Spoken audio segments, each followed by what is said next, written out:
आज मैं आप लोग के लिए एसएससी जीडी का एक प्रैक्टिस सेट लेकर आया हूँ। ये बहुत ही अच्छा प्रैक्टिस सेट होगा, तो आप लोग इस प्रैक्टिस सेट को पूरा देखिएगा और आने वाले आपके एसएससी जीडी एग्ज़ाम के लिए बहुत ही आपका इम्पोर्टेंट यह प्रैक्टिस सेट है। तो आप लोग वीडियो को ज़रूर देखिएगा और इस पूरे प्रैक्टिस सेट को अवश्य देखिएगा एक बार, यदि आपको एसएससी जीडी में कुछ करना है या पास होना है, क्रैक करना है। तो कृषि के क्षेत्र में श्रमिक अल्प रोजगार होते हैं, इसमें क्या होते हैं, इस कथन का अर्थ क्या है बताना आपको। कृषि में ज़रूरत से अधिक लोग आवश्यक होते हैं, कृषि में ज़रूरत से कम लोग आवश्यक, और कृषि में अपेक्षित लोगों की संख्या इनमें से कोई नहीं। तो यह कहा गया आपका फर्स्ट इसमें राइट आंसर हो जाएगा। कृषि में ज़रूरत से अधिक लोग आवश्यक होते हैं, इसका होता है ये कृषि जो श्रमिक होता है, जो मेहनत करता है उसमें वही होता है, और इसका जो क्षेत्र होता है इसके आवश्यकता अनुसार अधिक लोग भी शामिल हो सकते हैं, क्योंकि समय समय पर लोगों की आवश्यकता होती रहती है। कृषि शाख को डैश डैश के रूप में जाना जाता है। शाख क्या है पहले आप लोग ये जानिएगा। और ऋण है बचत, निक्षेप, निवेश, क्या कहेंगे इसे। तो शाख आप लोग जानते हैं, या क्रेडिट या ऋण को उधार कहा जाता है। फर्स्ट या ऋण आपका होता है, शाख को ऋण बोला जाता है आम भाषा में। और इसके तहत जो वित्तीय वस्तुएं होती हैं या सेवाएं होती हैं, जैसे उपभोक्ता या क्रेडिट कार्ड वगैरह प्रदान किए जाते हैं, जो दिए जाते हैं, इसमें किसी प्रकार के स्थगित भुगतान भी शामिल होते हैं। इसमें क्रेडिट कार्ड दिया जाता है और ऋणदाता के रूप में भी जाना जाता है, उसे देनदार भी कहा जाता है। तो आपका शाख का मतलब ऋण होता है, फर्स्ट राइट आंसर होगा। ऋण भी होता है। किस प्रकार की सरकार में लोग सभी राजनीतिक शक्तियों का स्रोत है। लोकतांत्रिक, निरंकुश, कुलतंत्रीय, इनमें से कोई नहीं। तो ये आपका सरकार फर्स्ट आपका राइट आंसर हो जाएगा। लोकतांत्रिक सरकार जो होती है इसमें सभी राजनीतिक शक्तियों का स्रोत होता है, और ये सरकार का एक रूप होता है जिसमें सत्ता अंततः उन लोगों में निहित होती है जो मतदाताओं के माध्यम से या निर्वाचन की प्रक्रिया के माध्यम से चुने जाते हैं। और लोकतंत्र उदारवादी लोकतंत्र के एक उदारवादी साम्राज्यवादी लोकतंत्र तक हो सकता है। ये इसका मतलब होता है सब लोग चुने जाते हैं। तो फर्स्ट राइट आंसर होगा लोकतंत्र। राज्यसभा किसी भी पैसे से संबंधित कानून को अस्वीकार नहीं कर सकती, लेकिन उसे विलंबित कर सकती है। कितने दिनों के लिए वह विलंबित कर सकती है, यह क्या प्रावधान है। 15 दिन का है जो विलंब करती है, उसका जो प्रावधान दिया गया है 10 दिन, 14 दिन या 30 दिन का। तो इसमें कोई भी विधेयक जो होगा आपका 14 दिन के लिए इसको निलंबित किया जा सकता है जो आपका विधेयक होगा, या नहीं तो लोकसभा के अध्यक्ष का निर्णय अंतिम होता है, और यह या तो लोकसभा का अध्यक्ष जो प्रमाणित करता है, या धन विधेयक लोक विधेयक सभा से पास होने के बाद राज्यसभा में इसको भेजा जाता है। फिर राज्यसभा धन विधेयक को ना तो अस्वीकार कर सकती है और ना इनमें कोई संशोधन कर सकती है। तो यह जो आपको रोका जाता है लगभग 14 तारीख या 14 दिनों के भीतर जो होता है विधेयक लोकसभा को लौटा देती है। तो इसका मतलब हो गया अस्वीकार कर सकती है, सिफारिश को स्वीकार कर सकती है। धन विधेयक को 14 दिन के भीतर लोकसभा को स्पष्ट को नहीं लौटाया जाता है, वह दोनों सदनों द्वारा पारित समझा जाता है। अनुच्छेद 109 के अंतर्गत इसका वर्णन किया गया है। तो ये 14 दिन होता है, अनुच्छेद 109 याद रखिएगा। और लौटाया नहीं जाता है, जब नहीं लौटाया गया तो जान लीजिए कि यह पारित हो गया आपका विधेयक। इस नेता ने इंडियन नेशनल आर्मी INA का गठन किया था। सुभाष चंद्र बोस, भगत सिंह, महात्मा गांधी, इनमें से कोई नहीं। इसमें जानते हैं आप लोग नेताजी सुभाष चंद्र बोस ने और कैप्टन मोहन सिंह के लोगों के साथ मिल करके IAN की स्थापना की थी। आरंभ में इसे फौज में उन भारतीय सैनिकों को लिया गया था जो जापान द्वारा युद्ध बंदी बना लिए गए थे। तो फर्स्ट आपका राइट आंसर हो जाएगा सुभाष चंद्र बोस, इनको लिया गया था। अगला प्रश्न आपका, किस वर्ष में भारतीय राष्ट्रीय कांग्रेस पार्टी का विभाजन स्लिप, जिसे सूरत विभाजन स्लिप के नाम से जाना जाता है, किस वर्ष में हुआ। 1904, 1907, 1910, 1919। तो ये जो आपका विभाजन हो गया था यह 1907 में हो गया था। बी ऑप्शन के साथ चलेंगे। और कुछ हुआ था इसमें, हिंसक संघर्ष हुआ था, और राष्ट्रीय कांग्रेस जो था मॉडरेट और जो चरमपंथी थे इसमें दो दलों में विभाजित हो गया था। तो सूरत विभाजन के अंतर्गत किया गया था ये। और ये जो चरमपंथी यह चाहते थे कि जो 1907 का सत्र है केंद्रीय प्रांत में तिलक या लाल लाजपत राय की अध्यक्षता में हो, लेकिन स्वदेशी बहिष्कार और राष्ट्रीय शिक्षा जो प्रस्तावित की गई थी उसके रूप में आयोजित किया गया। मॉडर्न रास बिहारी बोस अध्यक्ष के रूप में चाहते थे और स्वदेशी बहिष्कार और राष्ट्रीय शिक्षा पर प्रस्ताव जारी मांग की थी। तो जो शिक्षा थी उस पर राष्ट्रीय शिक्षा की प्रस्ताव जारी की गई थी। तो यह कुछ सूरत अधिवेशन से संबंधित जानकारी थी। ध्रुव तारे का दूसरा नाम क्या है? दक्षिणी तारा, पश्चिमी तारा, पूर्वी तारा, उत्तरी तारा। एक आसान सा क्वेश्चन आप लोगों के लिए। जो आपका राइट आंसर फोर्थ होगा। ध्रुव तारे को उत्तरी तारा के नाम से जाना जाता है, या उसको बोलते हैं पोल स्टार या नॉर्थ स्टार या पोलारिस भी कहा जाता है। तो कई नाम इसके हैं, थोड़ा सुन लीजिएगा, कभी कभी इंग्लिश में भी पूछ लेता है। पोल स्टार, नॉर्थ स्टार या पोलारिस भी कहा जाता है। और यह किसी विशेष समय पर खगोलीय ध्रुव के नज़दीक दिखाई देने वाला सबसे चमकीला तारा होता है। ध्रुवीय स्थान के उत्तरी गोलार्ध में अक्षांश और दक्षिणी दिशा निर्धारित करने के उपयोग करने के लिए नेविगेटर के लिए सुविधाजनक वस्तु बना दी गई है यह। तो अगला आपका होगा वर्षा मानचित्र, राजमार्ग मानचित्र इत्यादि जैसी विशेष जानकारियां प्रदान करने वाले मानचित्र को डैश डैश डैश मानचित्र कहलाते हैं।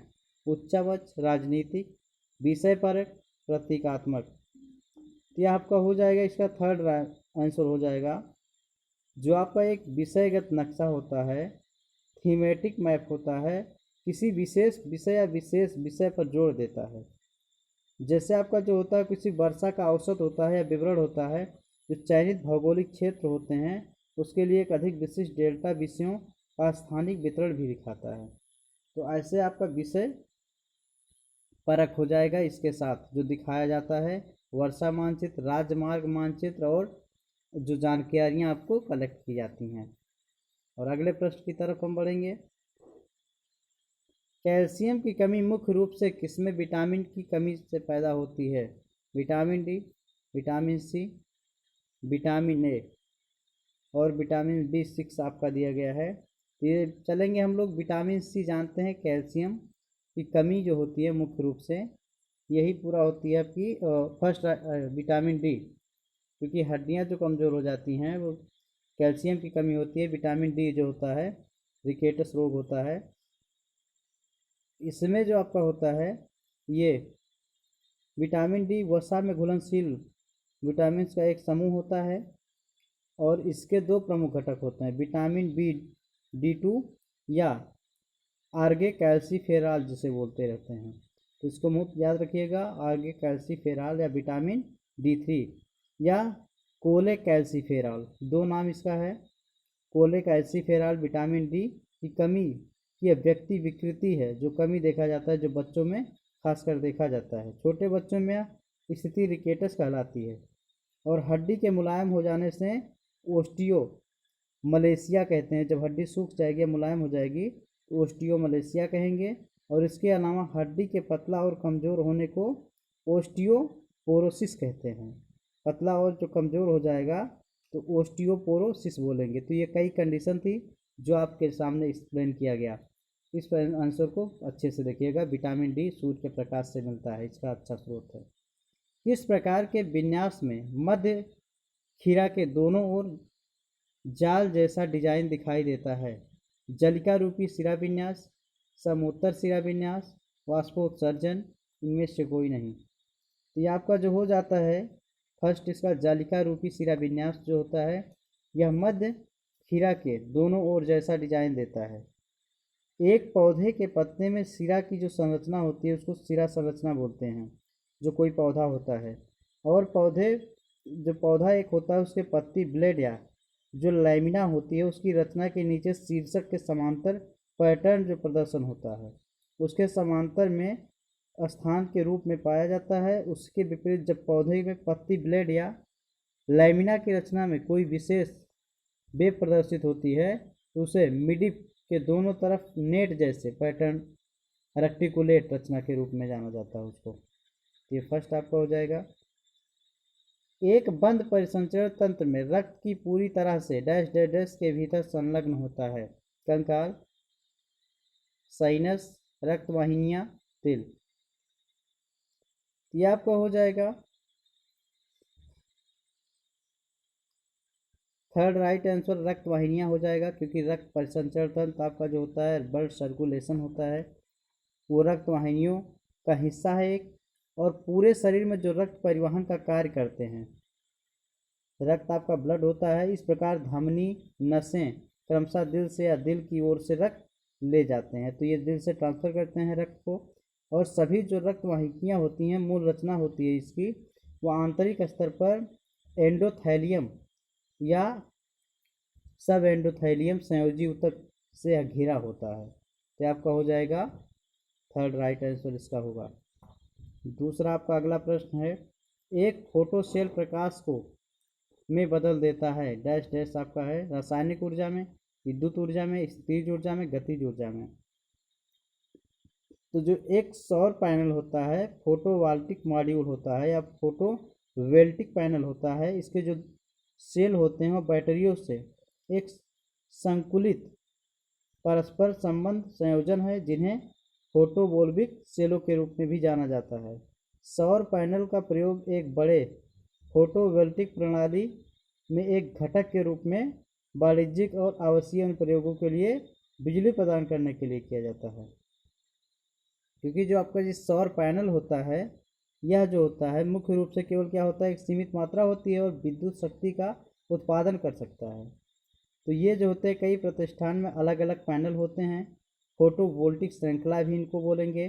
और फोटोवोल्टिक की संस्थान में आमतौर पर जो सौर पैनल की एक श्रृंखला होती है उसे इन्वर्टर, बैटरियां और अंतः संबंध वायरिंग होता रहता है इनमें।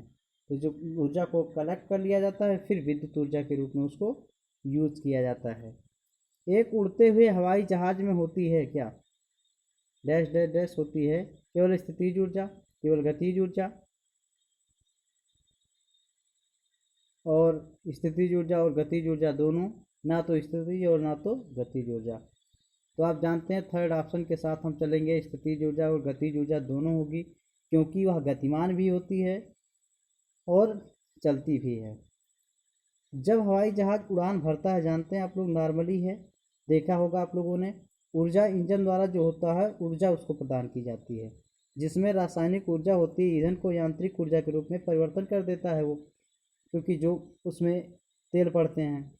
और यांत्रिक ऊर्जा जोर प्रदान करती है, हवाई जहाज को गति बढ़ाती है, उसकी गति प्रदान करती है, उसमें हवाई जहाज की गति बढ़ जाती है और यांत्रिक ऊर्जा गतिशील ऊर्जा में परिवर्तित किया जाता है उसको। जैसे विमान की ऊंचाई पर पहुंच जाता है, यांत्रिक ऊर्जा गुरुत्वाकर्षण क्षमता में बदल जाती है, जो उसकी यांत्रिक ऊर्जा होती है वो गुरुत्वाकर्षण ऊर्जा में बदल जाती है। तो ये इसका कारण होता है, इसमें स्थितिज और गतिज दोनों प्रकार की ऊर्जाएं होंगी।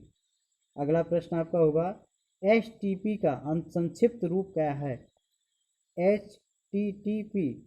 तो यह है hyper text transfer protocol, hyper text वेक्चुअल protocol, hyper text transfer protocol, hyper text transfer program. तो आप जानते हैं हाइपर टेक्स्ट ये होता है, हाइपर टेक्स्ट ट्रांसफर प्रोटोकॉल आपका होता है HTTP। फर्स्ट इसका राइट आंसर हो जाएगा। ये जो होता है जिसे डेटा हस्तांतरित करने के लिए जो प्रयुक्त प्रोटोकॉल एक होता है, यह इंटरनेट प्रोटोकॉल सूट का हिस्सा है और वेब पृष्ठ डेटा संचारित करने के लिए उपयोग किए जाते हैं। कमांड और सेवाओं को यह परिभाषित करता है, जो कमांड और उसकी सेवाएं होती हैं। तो आपका हो जाएगा HTTP, hyper text transfer protocol. Computer से संबंधित भी प्रश्न आपके पूछे जाते हैं, इसलिए जो एक दो लेसन होता है उसको पढ़ लेना चाहिए। H2 के साथ चूने को मिलाने पर क्या प्राप्त होता है, नींबू पानी, चूना पत्थर, बुझा हुआ चूना, इनमें से कोई नहीं। तो आप जानते हैं ये आपका होता है H2O, जल आपका है, उसको मिलाने के बाद आपका कैल्शियम हाइड्रोक्साइड स्लेक्ट चूना या रासायनिक सूत्र उसका CaOH का होल ट्वाइस होता है। यह एक कार्बनिक यौगिक है और यह तब प्राप्त होता है जब कैल्शियम ऑक्साइड लिक्विफाइड मिश्रित होता है या पानी या सलाद केद के साथ होता है, तभी आपका बुझा हुआ चूना प्राप्त होता है, कैल्शियम हाइड्रोक्साइड आपका प्राप्त होता है। तो H2O के साथ जब करेंगे तो हाइड्रोक्साइड आपका प्राप्त होगा। नींबू के रस का pH 4 है, इसका अर्थ क्या है कि यह डैश डैश होता है, क्षारीय, अम्लीय, उदासीन, इनमें से कोई नहीं। तो pH एक जलीय घोल की अम्लता या क्षारीयता का माप है। शब्द pH एक समाधान की संभावित हाइड्रोजन हाइड्रोक्साइड आयन सामग्री को संदर्भित करता है।